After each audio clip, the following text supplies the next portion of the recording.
SP head text ये करता है आपका कि आपके स्टोर प्रोसीजर का पूरा टेक्स्ट दिखा देता है, या तो एक आपने व्यू बनाई, ब्लू कॉपी दी, उसने क्या किया ये चला दिया, कह रहा है क्रिएट व्यू, ये जो बच्चा गुस्सा निकालने के लिए बैठा है ना उसको ये नजर आ गया, कह रहा है ये क्या, ये तो मैंने देख लिया, अब तो मैं ड्रॉप कर दूंगा या ड्रॉप कर दूंगी, तो एग्जीक्यूट किया हेल्प टेक्स्ट को, ठीक है। अच्छा वो तो छोड़ दो, व्यूज डबल एस लगा दिया होगा, ये एसपी रिफ्रेश और यार ऑर्डर बार-बार लगाना, तभी मैं सोचूं मैंने ऑर्डर में डबल एस लगा दिया है,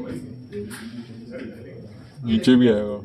अब इसका कोई सॉल्यूशन बताएं, एग्जीक्यूट भी लगा सकते हैं, विदाउट एग्जीक्यूट भी लगा सकते हैं, कमांड कंप्लीटेड होके रिफ्रेश व्यू कर दिया इसने सारा, यानी कि इस तरह से छेड़ भी सकता है ये, तो ये रिफ्रेश व्यू भी कर सकता है और हेल्प टेक्स्ट से देख भी सकता है, दोबारा जाके चेक करें रिफ्रेश व्यू से कोई फर्क पड़ता है क्या, लगता है पढ़ना चाहिए, ये रिफ्रेश कर देगा या कोई चीज को उठा देगा, वैसे तो सच पढ़ता नहीं है, लेकिन रिफ्रेश आप देख सकते हैं सारी चीजें इजीली, आप क्या करेंगे पूरा देखेंगे डाटा।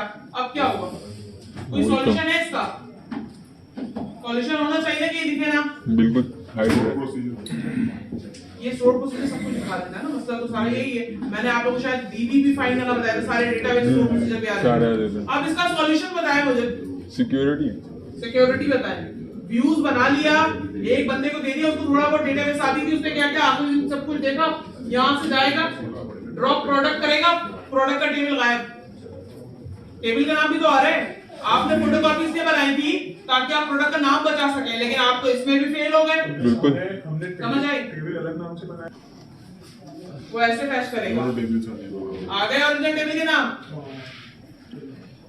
अब क्या करेंगे भाई, ये तो फोटोकॉपी का फायदा ही नहीं हुआ, इस पे हम आ जाते हैं स्कीमा बाइंडिंग और एन्क्रिप्शन पे, ये इसका सॉल्यूशन है। स्कीमा बाइंडिंग देखो, अब एक सॉल्यूशन निकाला मैंने जो मैं लेक्चर सीक्वेंस में बना ली थी, तो मैंने क्या किया, स्कीमा बाइंडिंग कर दिया ताकि व्यू ड्रॉप ही ना हो सके या टेबल ड्रॉप ही ना हो सके, दो में से एक चीज ड्रॉप हो ही ना सके, बचत हो गई मेरी। और तीसरा जो है वो एन्क्रिप्शन निकालेंगे, अभी एक एक लाइन पे करते हैं, ठीक है, उस पे आते हैं। और अब मैं जो एक व्यू बनाऊंगी, इसी का व्यू बनाऊंगी, स्कीमा बाइंडिंग, थोड़ी सी डेफिनेशन पढ़ लेते हैं, और मैंने पहले ही बोला कि आप स्क्रीनशॉट लीजिएगा इसका।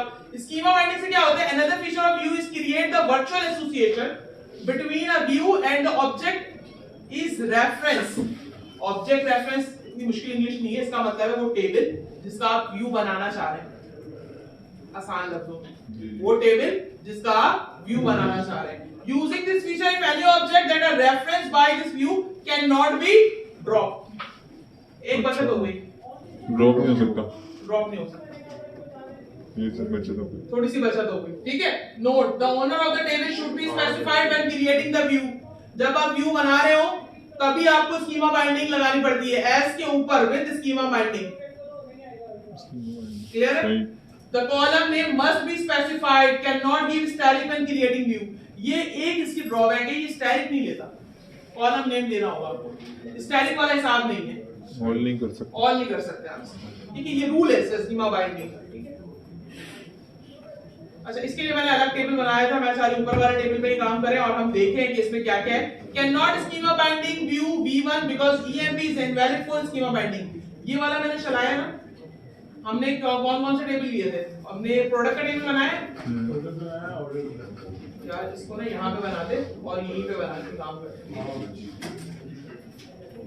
क्रिएट व्यू का नाम दे देते हैं ऑर्डर 2 नाम देते हैं, ठीक है, विद स्कीमा में हां लिखना पड़ेगा बाइंडिंग, ठीक है। और स्कीमा बाइंडिंग के बाद एस, और एस के बाद हम क्या डालेंगे, सिलेक्ट, यार अपने कॉलम के नाम देखना पड़ेंगे, कॉलम के नाम नहीं पता मुझे, किसी वो आएंगे जो जॉइंट में, मर्जी तुम्हारी, तुम ज्वाइन वाले कॉपी कर लो, ठीक है, ज्वाइन कर लेते हैं। ज्वाइन वाला मेरे पास ये था ना, मसले वाली बात नहीं है, सही है। मैं चाहती पहले सिंपल करके देख लो, सिंपल करना है सिंपल कर लो, पहले सिंपल कर ले, इसी को मिटा के यहाँ से, ताकि बाकी लोगों इसको कमेंट कर दियो फ्रॉम एक यूनिट डाल के मैं स्कीमा बाइंडिंग कर रही हूँ, ऑर्डर या प्रो 2 कर देती हूँ उसको, ताकि आप लोग कंफ्यूज ना हो। फिर आप लोगों को मैं टास्क दे दूंगी ज्वाइन वाला, स्कीमा बाइंडिंग कर लिया और ये प्रो 2 के अंदर मैंने एक व्यू बना दिया, प्रो 2 बिकॉज़ द प्रोडक्ट क्यों आ रहा है, ये क्यों आ रहा है, ये इसलिए आता है स्कीमा बाइंडिंग में। अभी मैंने यही वाला एरर यहाँ पे लिखा है, देखें और से पढ़िएगा, मैंने ये वाला एरर यहाँ पे लिखा है कैन नॉट स्कीमा बाइंड। क्यों नहीं करेगा स्कीमा बाइंड? क्योंकि आपने ना two part format object can not be reference itself. अब name must be in two part format. Object ना खुद को स्कीमा बाइंड नहीं करवा सकता कभी भी, तो उसके लिए हमें डीबीओ लगाना पड़ता है बेटा। यहाँ पे आगे ना डीबीओ डॉट, क्योंकि एसपी हेल्प टेक्स्ट आपको डीबीओ के फॉर्मेट से डेटा निकाल के देता है। ठीक है, तो क्या लगाएंगे आप? डीबीओ। ये सारी चीजें मैंने इसलिए लिख कर रखी थी पहले। अब चलिए तो मेरे वो जो लिखी हुई चीजें हैं ना उसके स्क्रीनशॉट जरूर लिया कीजिए ताकि वो सिंटेक्स लिखा है इसीलिए होता। स्कीमा बाइंड हो गया। अब हम क्या करें भाई, इसको सिलेक्ट स्टैटिक फ्रॉम। अब ये नहीं सोचिएगा कि यहाँ पे तो मिस स्टैटिक लगा रही है, यहाँ पे स्टैटिक लगाना और यहाँ के स्टैटिक लगाने में फर्क है। यहाँ पे स्टैटिक लगा दे, डीबीओ प्रोडक्ट भी डाल दे तो भी नहीं चलेगा ये। और अगर आप बोलते तो मैं आपको चला के दिखा देती हूँ। ये देखिए स्टैटिक हटाया, यहाँ पे हटाया, स्टैटिक लगाया, अल्टर किया इसको, फौरन से एरर दिखेगा। ये देखिए पूरा बकायदा लिख के देता है। ये एरर के लिए आपको परेशान होने की जरूरत भी नहीं है। देखिए इतने आसान लफ्जों में लिख रहा है, syntax type is not allowed in schema bound object. अभी यही व्यू बनाया, आप स्कीमा हटा दें इसमें, फौरन ले लेगा ये। सही क्लियर हो रहा है सबको? किसी को कोई मुश्किल तो नहीं लग रहा स्कीमा बाइंडिंग? ठीक है, दोबारा आते हैं। अब स्कीमा बाइंडिंग हो गया। स्कीमा बाइंडिंग के बाद जरा हम इस हेल्पिंग ये चला के देखेंगे कि सारा इतना मैंने डाला हुआ था। अभी आप घर जाएंगे, आपको स्क्रीनशॉट लेकर जाएंगे तो कहीं ऐसा ना हो कि आप भूल जाए। अब ड्रॉप करके देखें जो मिस आपने कहा था, जिस हिसाब से आपने कहा था। ड्रॉप टेबल, क्या नाम था? प्रोडक्ट क्या होना चाहिए? नहीं चलेगा इस टाइम। स्कीमा बाइंडिंग लगा रेफरेंस फॉरेन। ओ तो फॉरेन की वाला आ गया ना। फॉरेन की वाला नहीं करना था हमें, सादा वाला। हमें सादा वाला नहीं करना, उसमें भी नहीं जाएगा। तो हमें सब जब आप हमें बोले थे कि जॉइंट्स का असाइनमेंट देंगे तो हमारा भी तो ये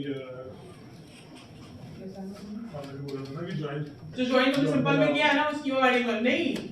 अभी ना स्कीमा बाइंडिंग का मकसद नहीं आया। ये तो इसने प्रोडक्ट में रेफरेंस बाय फॉरेन की दे दिया। मैं चाह रही हूँ वो दे कि स्कीमा बाइंडिंग हुई हुई है इसलिए जो टेबल ड्रॉप नहीं हो रहा।